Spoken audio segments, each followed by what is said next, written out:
বলছে প্রসেস আসছে বেরিয়ে যাচ্ছে, আমি ফলো করতে যাচ্ছি, ফলো করতে যাচ্ছি গেলাম।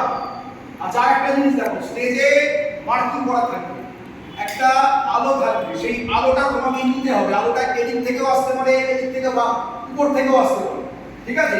যদি আলোটা উপর থেকে আসে, এই গোল মার্কিং থাকবে, তো গোলটা যেখানে শুরু হচ্ছে তোমার সেখানে দাঁড়াতে হবে। শুরু হচ্ছে হ্যাঁ এরকম জায়গায় তোমাকে দাঁড়াতে হবে, গোলটা যেটা তোমায় নেবে। যদি এদিক থেকে দাঁড়ায় না বলে দেবো এটা স্টেজ রিলেশন দিতে কি হবে, সব কিছু থাকে।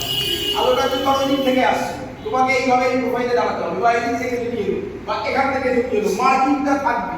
এবার তুমি যদি একটা জায়গায় দাঁড়িয়ে এরকম মুভমেন্ট করো, এই করো, তুমি সার্কেল থেকে বেরিয়ে যাবে, আলো তুমি নিতে পারবে। তোমাকে একটা পার্টিকুলার জায়গায় এসে, এই তুমি আসছো তো, এসে এই আর্চকে জায়গাটা দেখে তুমি নিয়ে দাঁড়াবে, এর জন্য নিয়ে আসতে দরকার। দাঁড়াবি, ঠিক আছে? যে কোনো একটা হাতে তুমি বাইকটা নেবে, প্রসেশনটা এই দিকে গেছে, তুমি বাইকটা এই হাতে না, যাতে অটোমেটিক তোর হাতটা এই ডিরেকশনে যেতে পারে, হাতটাকে ইউজ করতে পারিস, ঠিক আছে? আপনারা দেখতে পাচ্ছেন এই যে মিছিলটা যেটা গেল, কিন্তু দর্শককে দেখাচ্ছি এই মিছিলটা যেটা তোমরা দেখতে পাচ্ছ, আপনারা দেখতে পাচ্ছেন কাতারে কাতারে মানুষ কেটে কেটে প্রত্যেকটা শব্দ যেন দেখা যায়, শোনা না, দেখা যাবে প্রত্যেকটা শব্দ। আপনারা দেখতে পাচ্ছেন এখন মধ্যরাত 12টা বাজতে চললো, কাতারে কাতারে মানুষ রাস্তায় নেমেছে এই নৃশংস হত্যালীলার বিরুদ্ধে প্রতিবাদ জানাতে। এই হসপিটালের পেছনের জঙ্গলে যুবতীর রক্তে মাখা ছিন্ন বিচ্ছিন্ন শরীর পাওয়া গিয়েছিল। শুধু কলকাতায় নয়, কলকাতার বাইরে ভারতবর্ষের বিভিন্ন জায়গায়, এমনকি ভারতবর্ষের বাইরেও এই নৃশংস হত্যালীলার বিরুদ্ধে মানুষ পথে নেমেছে। আসুন দেখা যাক শেষ পর্যন্ত বিষয়টা কোথায় গিয়ে দাঁড়ায়। শেষ হয়ে গেল 8-10 মিনিট, ব্যাস। তুমি স্মার্টফোন বসে দেখে জাস্ট একটা পায়ের পিছনে নিয়ে এই বেরিয়ে যাবে। তুই যদি এক জায়গায় দাঁড়িয়ে এত বড় একটা মুভমেন্ট করিস, এক তো দর্শকের অ্যাটেনশন নষ্ট হয়ে যাবে, আর দ্বিতীয় তুমি আলো থেকে বেরিয়ে যাবে, আলো নিতে পারবে না। আর একটা জিনিস বলছি, তুমি একজন জার্নালিস্ট, এরকম একটা ব্যাপার কভার করতে এসছো, তোমার সেই ব্যক্তিত্ব থাকতে হবে, ঠিক আছে? জার্নালিস্ট অনেক রকম হয়, যারা সেলিব্রিটিদের পার্টি অ্যাটেন্ড করতে যায়, যারা ছোটখাটো জিনিস কভার করতে যায়, এই ধরনের বিশদ নিউজ যারা কভার করতে যায়, তাদের একটা আলাদা লেভেলের কারেজ থাকবে, আলাদা লেভেলের একটা ব্যক্তিত্ব থাকবে। তুমি যে দাঁড়াচ্ছ, তোমার যদি তুমি যদি এইভাবে দাঁড়াও, একটা বার করে ভর্তি একটা এইভাবে দাঁড়া, আঙুলটা নিয়ে করো, এতে দর্শকের অ্যাটেনশন যাবে। দ্বিতীয়ত যে তোমার সেই ব্যক্তিত্বটা দেখা যাবে না, ধরা করবে না। তোমার বডি ল্যাঙ্গুয়েজে সেই ব্যক্তিত্বটা, যাদের পার্সোনালিটি আছে না, সেটা তাদের বডি ল্যাঙ্গুয়েজে ধরা পড়ে যাবে।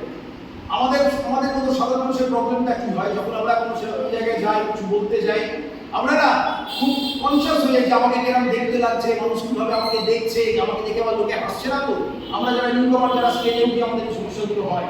কিন্তু যারা কনফিডেন্ট অ্যাক্টর, তাদের তো এই প্রবলেমটা হয় না, কারণ তারা একটা জিনিস জানে যে আমি যেটা দেখাবো দর্শককে, দর্শক সেটাই দেখবে, সেটাকেই বিশ্বাস করবে।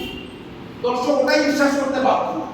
দর্শক আমাকে জাজ করবে না, আমি দর্শককে শেখাবো, আমি দর্শককে দেখাবো, এই কনফিডেন্সটা থাকবে। সুতরাং এই কনফিডেন্টলি ঢুকবে, ভালো করে বুঝে নাও। নেক্সট দিন আমার একদম প্রথম থেকে চাই, এই ঢুকলে দেখতে দেখতে ঢুকলে এই হাঁটার মধ্যে সেই ব্যক্তিত্বটা থাকবে। এই দিয়ে দাঁড়ালে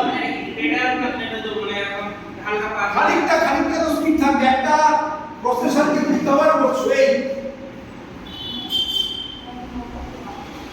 আপনারা দেখতে পাচ্ছেন এখন মধ্যরাত্রি 12টা বাজতে চললো, কাতারে কাতারে মানুষ পথে নেমেছে এই নৃশংস হত্যালীলার বিরুদ্ধে প্রতিবাদ জানাতে।